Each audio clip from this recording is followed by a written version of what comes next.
right, this is a video on functions with writing equations from ordered pairs.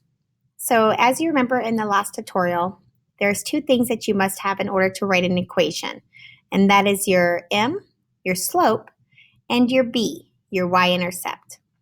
Now there's going to be times where you need to write an equation and they give you the slope and you need to find the y-intercept. So look at this example here.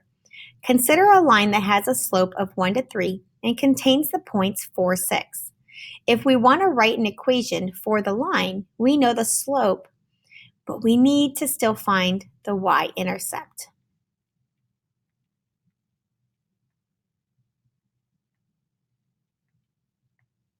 Okay, so we know the slope, we need to find the y-intercept. To find the y-intercept, we're going to substitute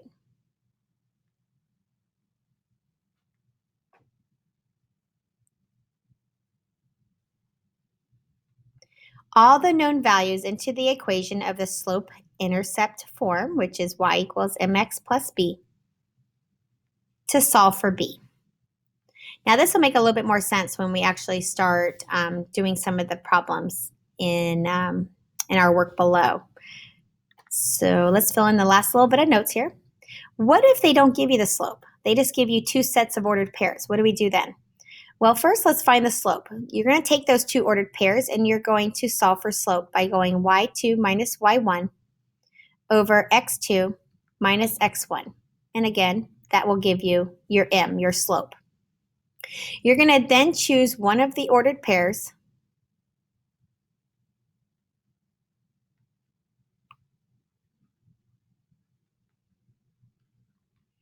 Okay, once you picked one of those ordered pairs, you're going to substitute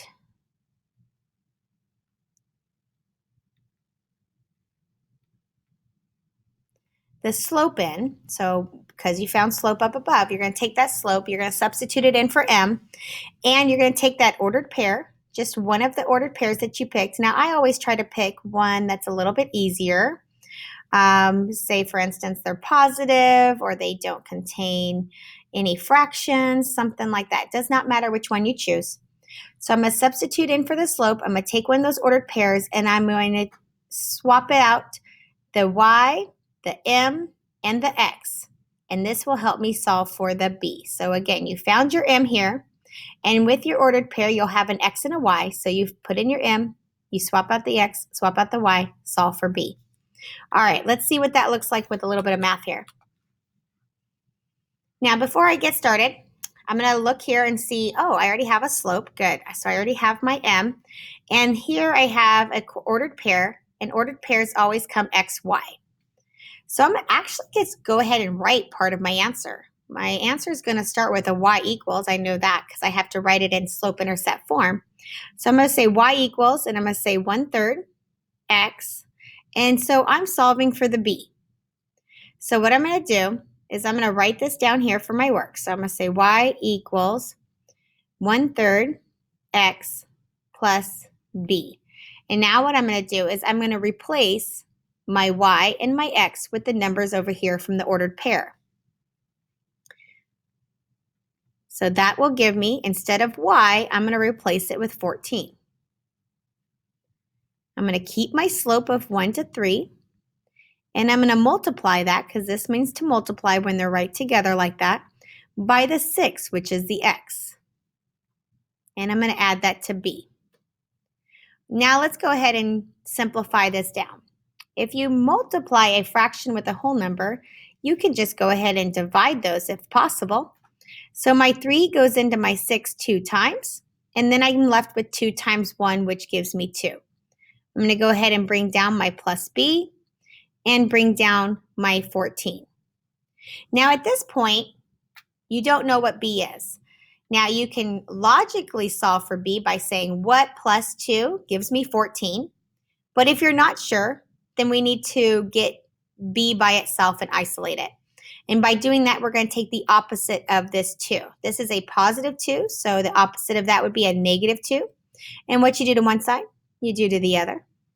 And the reason we do that is we want these to zero out. We want to completely move them away from this side, leaving me with just a b. Now 14 take away 2 gives me 12. So my b is 12. So now I can come up here and I can erase my little line that I drew to remind myself I needed to fill that in. And I can replace it with a plus 12. And the reason it's plus 12 is because this 12 is positive. So I'm going to say plus 12. And that is my answer. That's my equation. All right, I'm going to do number 3 because in class I had you guys do 2 and 4 for practice, but I'm going to do 3 just because it has the decimals and can be a little bit different because of that. Again, I see that I have a slope, I have an x, and I have a y. So I'm going to go ahead and start writing some of my answer right now. So I'm going to say y equals 1.75x. And I know I'm solving for the b. So let's start my work by writing the equation all the way out. So y equals 1.75x plus b. Now we're not going to solve for 3 unknowns. We're going to replace. So I'm going to replace this y with 16.5 because that was my y. I'm going to keep the 1.75 times my x, and I'm going to replace x with 10 plus b. All right, let's go ahead and simplify this. 1.75 times 10 gives me 17.5. I'm going to drop down my plus b, and I'm going to bring down my 16.5. Now you could solve this using some logical sense and just say, okay, what plus 17.5 gives me 16.5? All right, but if you're not sure how to do that, we're going to get rid of this 17.5 and move it to the other side. It's positive, so I'm going to make it negative so I can zero this out. And we cancel those. But what you do to one side, you got to do to the other. Don't forget with decimals, you need to line up your decimals. 16 take away 7, I just know right away there's going to be a negative answer here. And when I solve this out, I get negative 1. So negative 1 equals b. So I'm going to come back up here and put minus 1. And there's my answer. All right, so you're going to go ahead and do 2 and 4, and then I will do a couple examples on the back.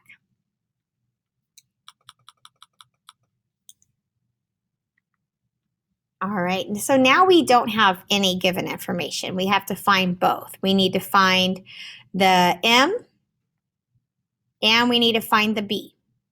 Okay? So to find m first, let's find m. So I'm going to kind of break up my work a little bit here. This is finding the m side. So this is going to be y2 minus y1 over x2 minus x1. Let me label these for you. This is x1. This is y1. This is x2. And this is y2. All right, now why is 1, 1, and 1 is 2? This is just because that's the first set and that's the second set. That's all. That's how they get their 1s and 2s. So my y2 is 5. Take away my y1, which is 0. Divide that by my x2, which is 1. Take away my x1, which is negative 4. 2 negatives become a positive. Now let's go ahead and solve. I have y take away 0 gives me 5. Or excuse me, 5 take away 0 gives me 5. And then 1 plus 4 gives me 5. Well, that simplifies to 1. So my m equals 1. All right, now let's go ahead and solve for b. You can pick any of these ordered pairs. As I mentioned, you can pick this one or this one. I'm going to pick this one just because the numbers are positive. It's a little bit nicer. So we're going to do the same thing we did with the previous problems up above. This is going to be y equals, I'm going to go ahead and put 1 here just so you realize I am giving you the slope in this new formula. But just know cosmetically we don't write 1x. We just write 1, or just write x, plus b. Okay, let's replace. I'm going to replace this for y and this for x. So my y just became a 5, and this is going to be 1 times 1 plus b. So this is 5 equals 1 plus b. Now again, you can solve this logically and just kind of think it through and think, what plus 1 gives me 5? But if you're not real sure, you would take the opposite of this. This is a positive 1, so I'm going to make it a negative 1 in order to zero this out and cancel it. What you do to one side, you'll do to the other. 5 take away 1 gives me 4. So my b equals 4. Now I can go ahead and put this into an equation. So y equals my slope, which is 1. Now I will leave it out and just put x, plus my b, which is 4. Okay, I'm going to go ahead and do number 6, and then you guys are going to do 7 and 8 in the remainder of this page. So we have 4 and negative 2, and negative 4 and negative 4. So the first thing I'm going to do is I'm going to kind of split my paper here. This is going to be my m side. I'm going to solve for m here. And again, that's y2 minus y1 over x2 minus x1. I'm going to go ahead and label. These are my 1s. These are my 2s. This is my x and my y. And I just do this so I don't accidentally pick the wrong number. Okay, that's actually an x. Looks a little bit like a y. So I'm going to swap these out. So my y2 is negative 4 minus my y1, which is negative 2, divided by my x2, which is negative 4, minus my x1, which is 4. All right, I'm going to do some cleaning up here.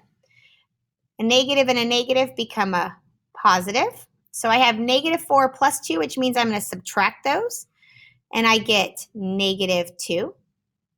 And then here I have a negative 4 minus 4. They're both the same sign, so I'm going to add them. And that gives me negative 8. Now this fraction here, I have a negative on the numerator and a negative on the denominator. That becomes a positive because a negative equals a positive. So I have positive 2/8. And now I can simplify that. I can divide both by 2, which would get me 1 over 4. And there's my m.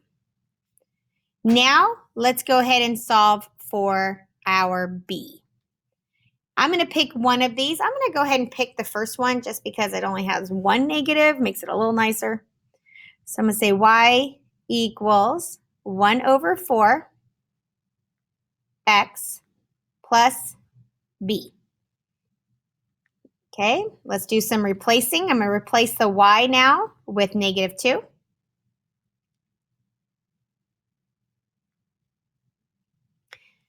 I'm going to replace the x with a 4.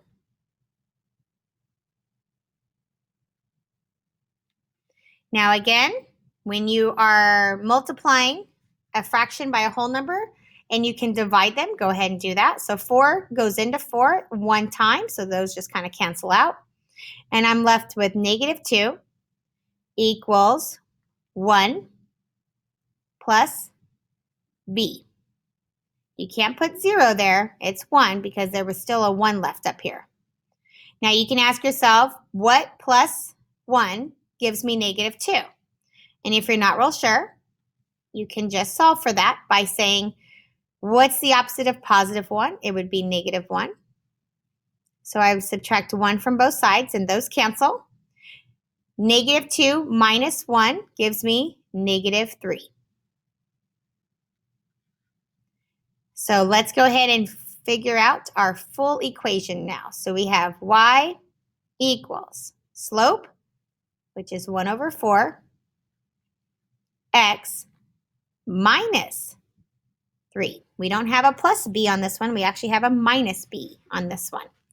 All right, so you're going to go ahead, take some time, and finish up the rest of this page. And don't forget to do your summaries at the bottom. In the next video, we'll go over the last lesson in this series. This ends the video tutorial.